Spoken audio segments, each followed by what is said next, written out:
ในเพราะว่ากวนเฮานั้นมีอยู่3ฝั่งฝั่งไม้หนึ่งเป็นผังที่อันเขาแค่เฮาหันเขาแค่เฮาฮู้ผังไม้2ผังที่อันเฮาหันอยู่ยามมื้อแล้วและอันเฮาฮู้อยู่ยามมื้อแล้วผังไม้3ผังที่อันเขาเป็นอยู่ยามมื้อแล้วเป็นน้องเต้อินเขาเป็นอยู่ย้อนนั้น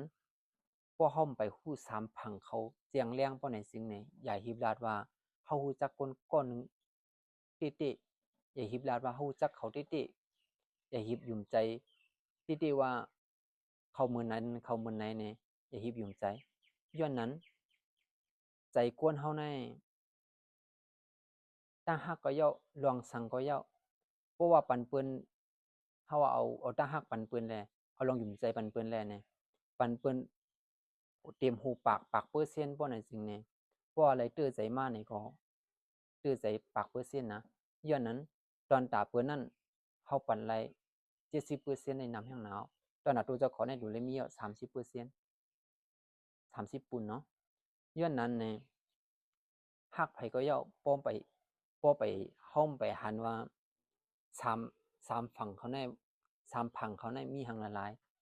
ห้อมไปเสียงแรงใน3ผังในบ่ในสิ่งนี้อย่าหิบปล่อยใจอย่าหิบไว้ใจอย่าหิบหยุ่มใจอย่าหิบฮักแห้งนะถึงที่ปล่อยมดตูมดคิงจังนั้นเนาะอย่าหิบเฮ็ดจังนั้นเนี่ยอันนั้นปันไว้พางบนดากวนซื้ออันหยุ่มใจเพิ่นง่าย